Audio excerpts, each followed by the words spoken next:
안녕하십니까.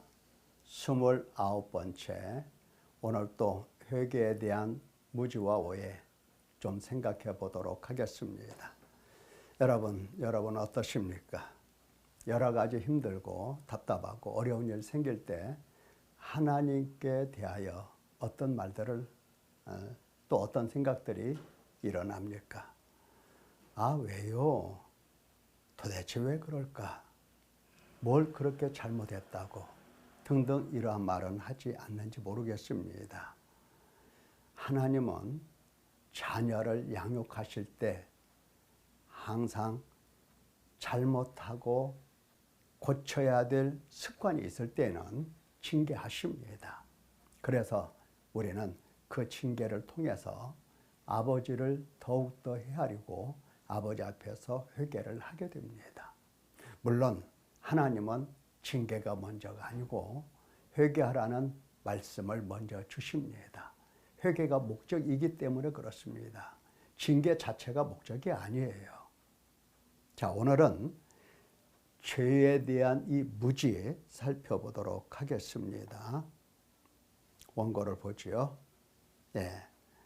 죄에 대한 무지.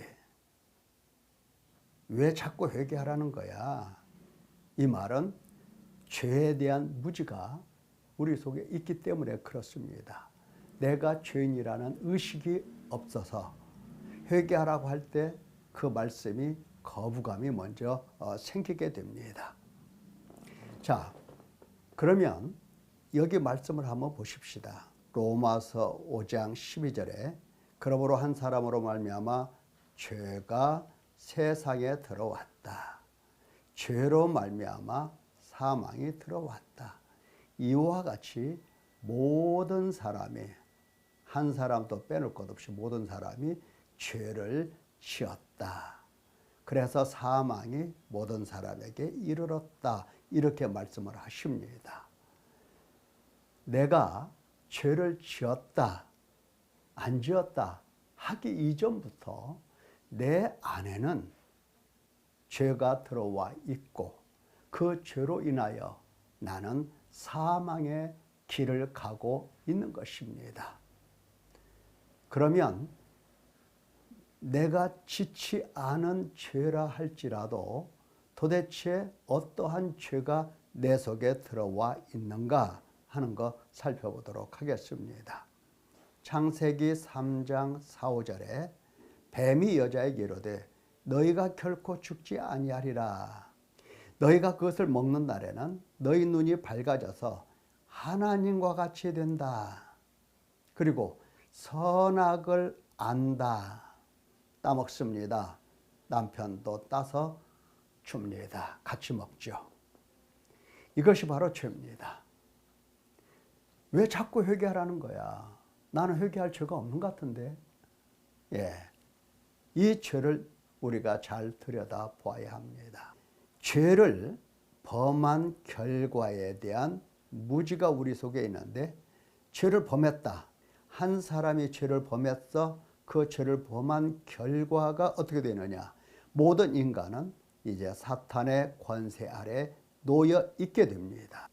나란 인간은 태어나기 전부터 사단의 권세 아래서 그 권세 아래의 지배를 받으면서 태어났고 그리고 그 권세 아래에서 오늘까지 살아온 겁니다. 창세기 3장 11절에 보니까 하나님이 말씀하시기를 누가 너의 벗었음을 내게 알렸느냐? 너의 벗었음을 누가 알렸느냐? 내가 내게 먹지 말라 명한 그 나무의 열매를 네가 먹었느냐? 물으십니다. 하나님께서 몰라서 묻는 게 아니시죠. 뱀이 나를 꿰물어 내가 먹었나이다 이렇게 대답을 합니다. 로마서 6장 16절에 보니까 너희 자신을 종으로 내주어 누구에게 순종하든지 그 순종함을 받는 자의 종이 되는 줄을 너희가 알지 못하느냐. 혹은 죄의 종으로 사망에 이르고 순종의 종으로 의에 이르느니라 말씀하셨어요. 누구한테 순종을 했느냐. 이 문제에 생각을 해봐야 됩니다. 지금 아담과 하와는 뱀의 유혹으로, 사탄의 유혹으로 누구의 종이 되었습니까? 누구의 말을 들었습니까? 하나님 말씀? 아니죠. 사탄의 말을 듣고 그 사탄에게 순종한 겁니다. 그 결과 사탄의 권세 아래 이제 놓이게 되었고, 그로 말미암아 모든 사람이 다 사탄의 권세 아래 놓여 있게 됩니다. 자, 사탄의 권세 아래 들어가서 이제 사람이 어떻게 변화가 되느냐? 하나님처럼 되고 선하게 법을 만들고 자기 좋은 대로 행동하고 죄가 죄를 낳고 죄를 쌓아가면서 살아가는 겁니다. 이거 잘 들여다봐야 됩니다. 하나님처럼 되었다. 내가 왕입니다. 내가 전능합니다. 그렇게 생각을 하는 거예요. 그래서 나라는 이 왕이, 이 존재가 이 세상을 살아가기에 적합한 법을 내가 만듭니다. 내가 내 마음대로 법을 만들어요. 이건 선, 이건 악. 자기가 좋은 대로 만들어 놓고 무엇을 하든지 내가 하는 것은 다 옳은 거야. 남이 하는 것은 다 그런 거야. 잘못된 거야. 이러면서 내가 하는 것을 선으로 다 포장을 시켜 놓습니다. 무엇을 하든지 다 마찬가지예요. 그래서 죄가 죄를 낳고 죄를 쌓아가면서 하나님 아버지의 얼굴 앞에까지 죄를 쌓아놨습니다. 보십시오. 그들의 눈이 밝아져서 선악과를 먹은 다음이죠. 자기들이 벗은 줄을 알고 무화과 나무 잎을 엮어 치마로 삼았더라. 눈이 밝아졌죠. 자기들이 벗은 것이 어떻습니까? 이거 잘못했구나. 이거 악이구나. 이 도덕적으로 불가능한 일이구나. 이렇게 생각을 한 겁니다. 아니, 지금까지는 옷을 입고 살았습니까? 아니잖아요. 옷을 벗은 것을 이제 부끄럽게 생각하고 죄라고 여기는 겁니다. 선과 악을 이렇게 만들어 놓았습니다. 자, 그 다음에 스스로 하나님을 버리게 됩니다. 내가 하나님이 되었으니, 나를 하나님으로 생각하고 있으니, 내가 다스려야 마땅하니, 내 위에 우리를 참으로 다스리시는 하나님을 버려야 돼요. 그래야 내가 하나님 되죠. 그래서 하나님과 단절이 됩니다. 창세기 3장 8절 말씀 보면은 그들이 그날 바람이 불 때 동산에 거니시는 여호와 하나님의 소리를 듣고 아담과 그의 아내가 여호와 하나님의 낯을 피하여 동산나무 사이에 숨었다. 예, 누구 얼굴을 피하여 숨었습니까? 여호와 하나님이십니다. 그냥 하나님이라고 해도 되는데 창세기 3장 8절에 여호와라고 하는 그 이름을 붙여서 하나님 이렇게 기록을 해 놓았습니다. 무슨 뜻입니까?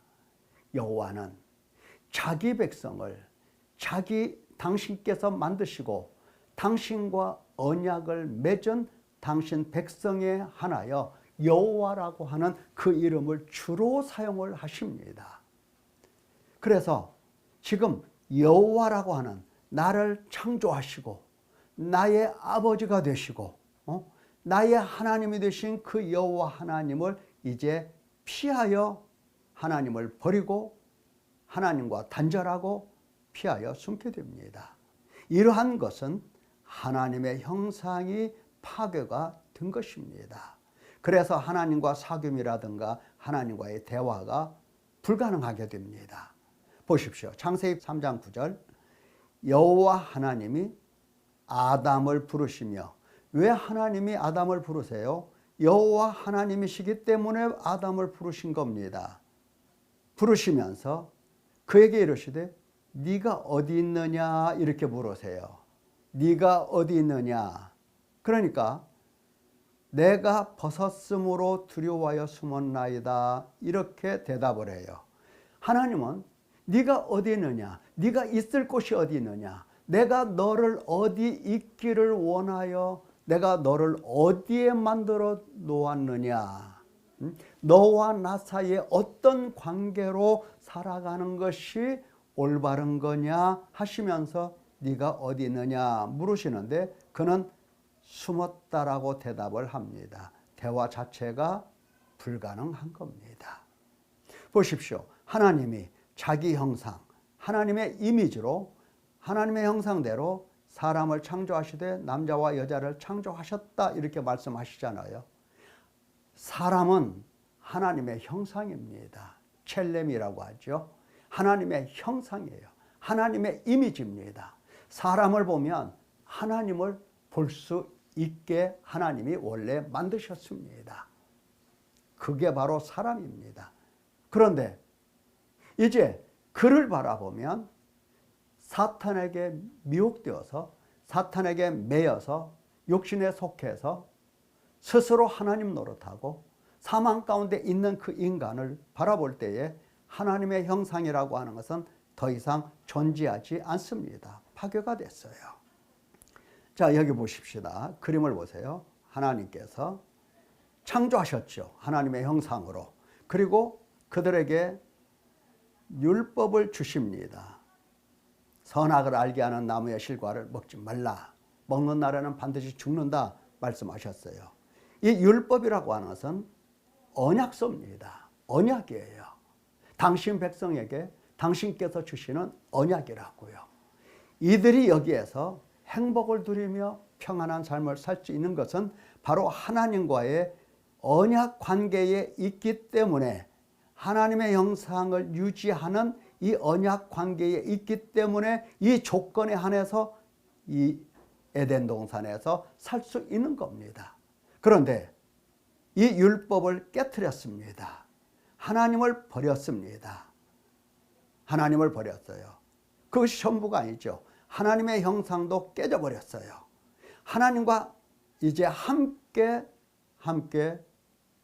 공동체로 머물 수가 없게 된 겁니다. 어디로 갔어요? 이리 갔죠. 사탄의 권세 아래로 가서 사탄에게 종노릇하는 인간이 돼버린 거예요. 사탄에게 매여서 육신에 속해서 죄에 팔려서 사망의 몸으로 살아가면서 죽음으로 들어갑니다. 계속 가요. 하나님을 등지고. 바로 여기에 있는 아담과 하와 인간에게 네가 어디 있느냐 하나님이 물으십니다. 네가 여기 있어야지. 네가 왜 여기 있는 거야? 하나님께서는 바라보시면서 물으시는 겁니다. 네가 어디 있느냐?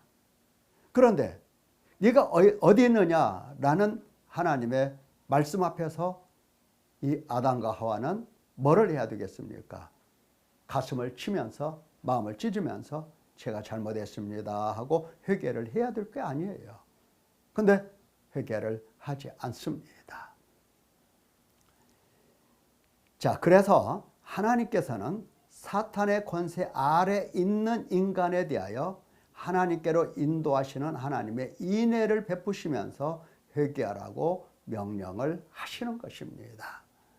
왜 하나님께서 자꾸 회개하라고 하시느냐? 사탄에게 이렇게 매여서 사탄의 법을 따라서, 다시 말하면 여기서 하나님 노릇하고 여기서 선악을 알게 하는 나무를 이렇게 만들어서 자기가 만들었죠. 요 법을 따라서 살아가는 인간이에요. 본인은 선하다고 할 수 있겠죠. 자기가 선을 만들었으니까. 그런데 하나님은 회개하라고 명령을 하시는 겁니다. 여기서 아무리 선해도, 여기서 아무리 하나님 노릇해도 그것은 하나님 눈에는 정말 죄인일 뿐인 겁니다. 그래서 회개하라고 하시죠. 보십시다. 사도행전 26장 18절에 예수님께서 부활하신 예수님께서 하시는 말씀이세요.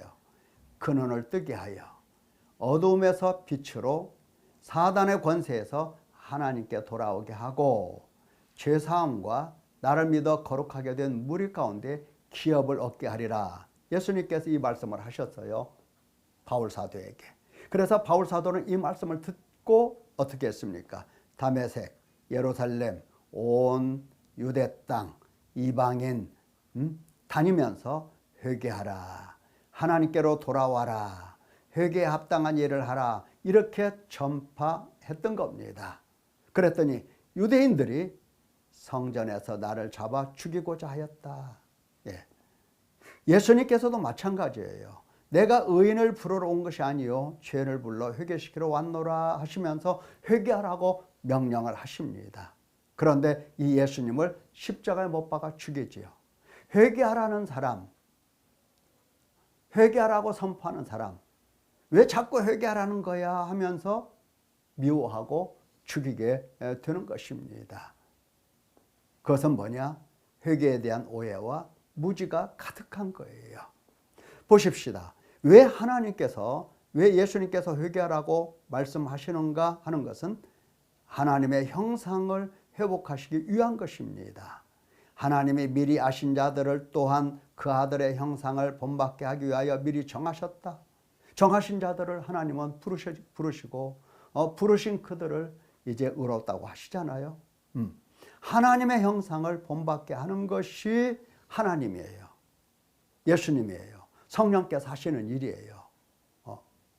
우리가 흙에 속한 자의 형상을 입은 같이 또한 하늘에 속한 이의 형상을 입으리라. 바울 사도의 사상이죠. 나의 자녀들아, 너희 속에 그리스도의 형상을 이루기까지 다시 너희를 위하여 해산하는 수고를 한다. 다시 낳겠다. 해산의 수고를 다시 하겠다. 언제까지? 그리스도의 형상이 이루어지기까지, 하나님의 형상이 회복되기까지. 네. 자, 이렇게 하나님 나라에 돌아와서, 데리고 와서 계속해서 회개하라고 명령하십니다. 하나님의 형상을 어떻게 하시려고? 하나님의 형상을 회복하시려고 불러서 데리고 와서 늘 회개하라고 가르쳐 주시고 회개에 대해서 집중적으로 하나님은 교육을 하십니다. 하나님 형상을 회복해서 비로소 인간답게 하나님을 섬기고 경외하고 그 앞에서 거룩하고 하나님의 임재하심을 맛보면서 하나님의 진리의 말씀을 듣고 깨닫고 믿고 사랑하는, 하나님을 지극히 사랑하는 이러한 사람으로 만들어내시기 위해서 계속해서 회개를 명령하십니다. 그렇다고 한다면 더 이상 하나님을 괴로우시게 하지 말라.